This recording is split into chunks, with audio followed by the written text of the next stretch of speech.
महाभारत काल में एक ऐसा भी महान योद्धा था जो यदि युद्ध में भाग लेता तो महायुद्ध का परिणाम 18 दिनों में नहीं बल्कि एक ही मिनट में सामने आ जाता।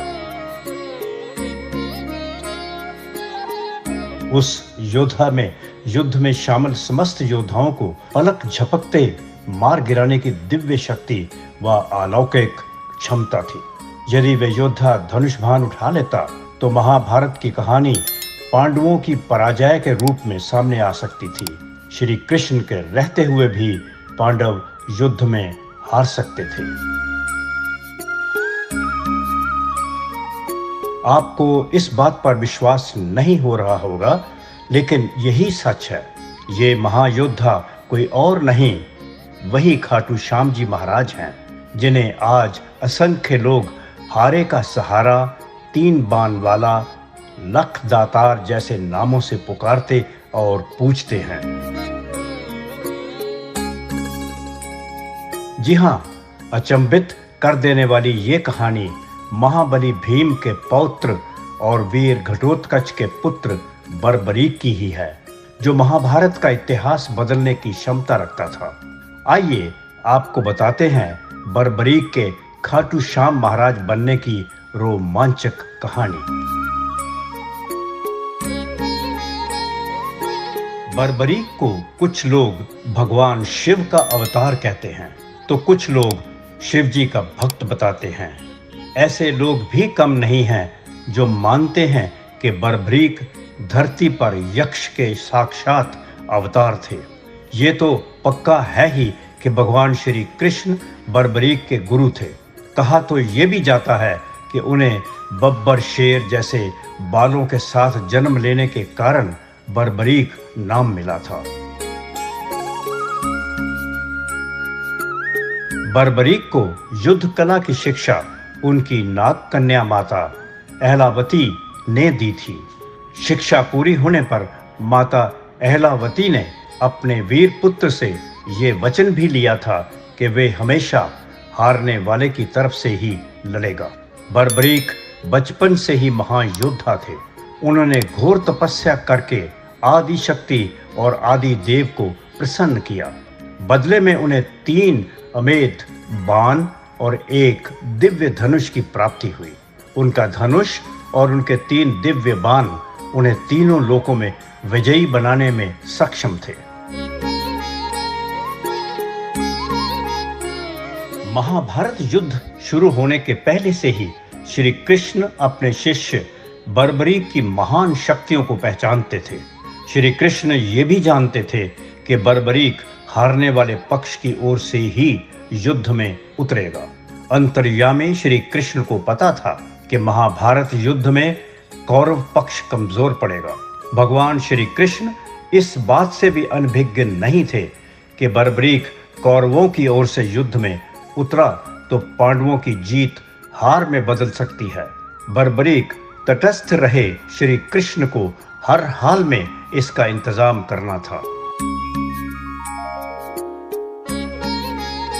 जिस समय बर्बरीक अपने दिव्य धनुष और 3 बाणों के साथ अपने सभी पितामहों से युद्ध में शामिल होने की चर्चा करने जा ही रहे थे, तभी भगवान श्री कृष्ण ने ब्राह्मण का वेश बनाया और बर्बरीक के सामने आ खड़े हुए। श्री कृष्ण ने बर्बरीक की खिल्ली उड़ाई कि वे मात्र 3 बाण लेकर महायुद्ध में भाग लेने जा रहे हैं। इस पर बर्बरीक ने कहा, मेरा एक ही बाण सारी सेना को नष्ट करने के लिए काफी है। श्री कृष्ण ने बर्बरीक को चुनौती दी कि जिस पीपल के वृक्ष के नीचे वो खड़े हैं उसके सभी पत्तों को एक ही बाण से छेद कर दिखाओ तो माने।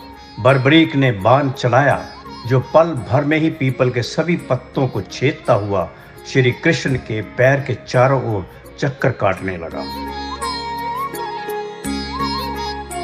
असल में ब्राह्मण वेशधारी श्री कृष्ण ने पीपल के एक पत्ते को अपने पैरों के नीचे दबा लिया था। बर्बरीक ने उन्हें पैर हटाने को कहा ताकि उनका पैर घायल न हो जाए। श्री कृष्ण ने जब ये पूछा कि किसकी ओर से युद्ध में शामिल होने का इरादा है तो बर्बरीक ने कहा, जिस ओर की सेना निर्बल होगी और हार जाने वाली होगी, उसी की तरफ से युद्ध में उतरूंगा। अनहोनी को टालने के लिए ब्राह्मण रूपधारी श्री कृष्ण ने बर्बरीक से दान में उनका सिर ही मांग लिया। बर्बरीक ने श्री कृष्ण से अपने असली रूप में आने को कहा। श्री कृष्ण ने ब्राह्मण वेश त्याग दिया तो बर्बरीक ने उनसे विराट स्वरूप दिखाने का आग्रह किया। श्री कृष्ण ने उनकी इच्छा पूरी की। इस तरह वीर बर्बरीक को अपने पितामह अर्जुन से भी पहले भगवान श्री कृष्ण के विराट स्वरूप के दर्शन का सौभाग्य प्राप्त हुआ।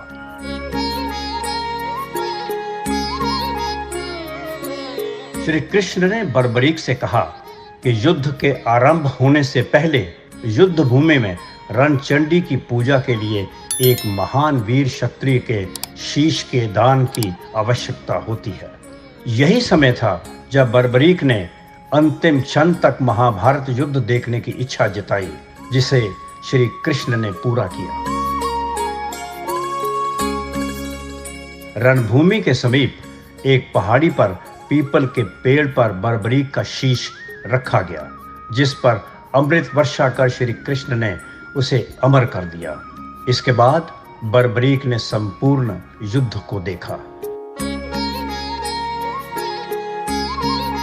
भगवान श्री कृष्ण ने बर्बरीक के बलिदान से प्रसन्न होकर वरदान दिया कि कलयुग में बर्बरीक उनके श्याम नाम से जाने पहचाने जाएंगे। कलयुग में बर्बरीक का शीश खाटू में दफनाया गया था। खाटू के राजा ने दैवीय प्रेरणा से खाटू श्याम जी मंदिर बनवाया, जो लाखों लोगों की आस्था का केंद्र बना हुआ है। हारने वालों के पक्ष में खड़े होने वाले बर्बरीक आज भी खाटू श्याम जी के रूप में अपनी शरण में आने वालों का सहारा बने हुए हैं। कलयुग के भगवान कहे जाने वाले खाटू श्याम जी महाराज का प्राचीन विश्व विख्यात दिव्य मंदिर राजस्थान के सीकर जिले के प्रसिद्ध कस्बे खाटू में है। ये मंदिर करीब 1000 साल पुराना है।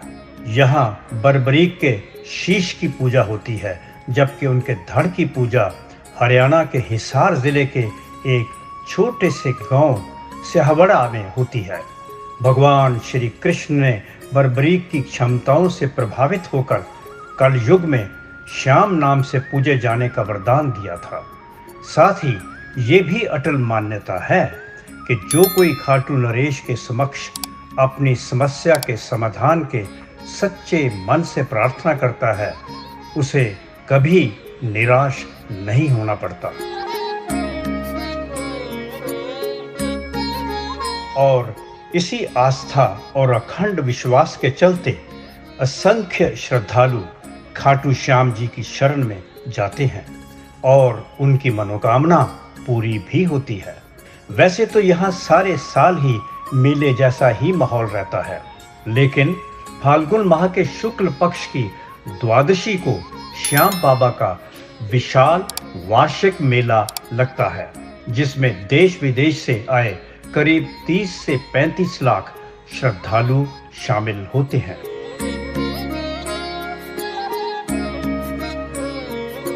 तो कैसा लगा आज का हमारा ये प्रोग्राम? हमें आशा है कि हमारे द्वारा प्रस्तुत किए गए कार्यक्रम आपको पसंद आते होंगे।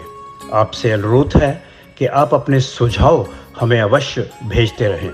एक बात और, यदि आपने हमारे चैनल को अभी तक सब्सक्राइब नहीं किया तो आपसे विनती है कि आप हमारे चैनल को सब्सक्राइब करें, शेयर करें, लाइक करें और हाँ, बेल आइकॉन दबाना न भूलें।